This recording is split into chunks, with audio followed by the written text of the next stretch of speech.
Hello दोस्तों, स्वागत है आपका अपने YouTube channel the Rishu class में। दोस्तों, आज के वीडियो में बात करेंगे प्रकाश का परावर्तन। ठीक है, प्रकाश के परावर्तन के बारे में बात करेंगे, जो कि आपके बोर्ड एग्जाम की दृष्टि से बहुत ही महत्वपूर्ण टॉपिक है। प्रकाश का परावर्तन, इससे हम सबसे पहले पार्टिकुलर तरीके से समझ लेते हैं। तो इस प्रकार से हम कोई कांच लेंगे या दर्पण। ठीक है, दर्पण है जो कि हम कांच यानी कोई हमारा शीशा यानी दर्पण जो होता है उसमें हम चेहरे में विपरीत दिशा में क्या करनी होती है, पॉलिश। ठीक है, तो ये हमने एक काल्पनिक रेखा खींच ली। क्या एक काल्पनिक रेखा खींच ली? ठीक है, हम मान लेते हैं रेखा खींच ली। ठीक है, ये काल्पनिक रेखा खींच ली। ठीक है, और यहाँ पर मान लिया हमने ये हमारे सूरज चाचा है। ठीक है, ये क्या है? सूरज चाचा है। अपने तीर पड़ोसी ये सूरज चाचा है। ठीक है, और यहाँ से एक प्रकाश की किरण पड़ी यानी लाइट, जो प्रकाश की किरण पड़ी यहाँ पर जाकर टकरा गई।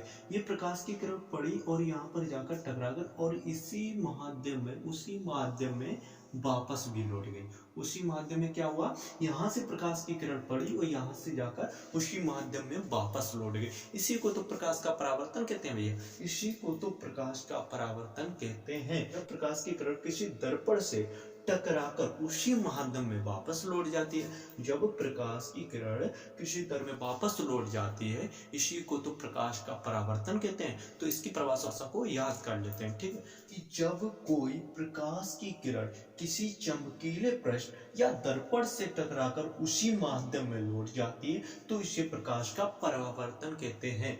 क्या? जब कोई प्रकाश की किरण किसी चमकीले पृष्ठ या दर्पण से टकराकर उसी माध्यम में वापस लौट जाती, इसी प्रकाश का परावर्तन कहते हैं। आई होप आप सभी को याद हो गया होगा। तो याद हो गया होगा तो स्क्रीनशॉट ले लीजिएगा।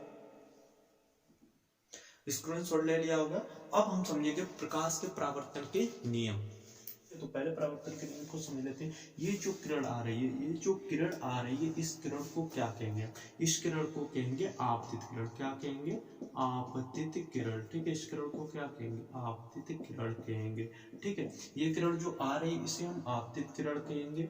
और ठीक है, और ये किरण जो टकराकर वापस जा रही है, इस किरण को क्या कहेंगे? परावर्तित किरण। क्या कहेंगे? परावर्तित किरण। ठीक है, परावर्तित किरण। ठीक, परावर्तित किरण। और ये जो हमने बीच में काल्पनिक रेखा खींची है, इसे हम क्या कहेंगे? इसे हम अभिलंब कहेंगे। क्या कहेंगे? अभिलंब। ठीक है, इसे हम अभिलंब कहेंगे।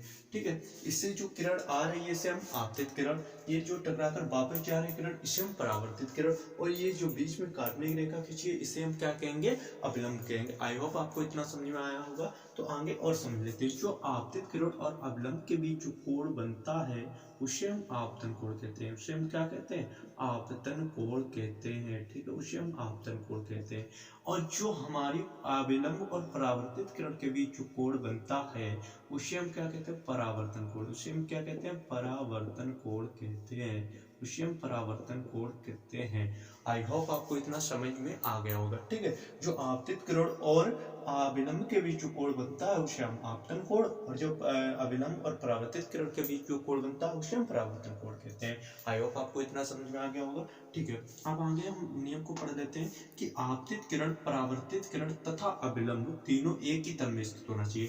पहला परावर्तन का नियम क्या है कि आपतित किरण और परावर्तित किरण तथा अभिलंब तीनों जो है वो एक ही तल में स्थित होने चाहिए, यानी स्थित होते हैं। ठीक है, तो आपको दिख रहा होगा ये आपतित किरण और ये अभिलंब और परावर्तित किरण तीनों एक ही तल में स्थित है। ठीक है, दूसरा नियम है कि आपतन कोण सदैव परावर्तन कोण के बराबर होता है। जो आपतन कोण होता है वो सदैव परावर्तन कोण के बराबर होता है। और दोस्तों, आपतन कोण को हम स्मॉल आई, ठीक है, आपतन कोण को किससे? स्मॉल आई से, और परावर्तन कोण को स्मॉल आर से दर्शाते हैं। ठीक है, तो क्या आपतन कोण सदैव परावर्तन कोण के बराबर होता है, यानी स्मॉल आई बराबर स्मॉल आर। ठीक है, तो आई होप आपको समझ में आ गया होगा परावर्तन के नियम।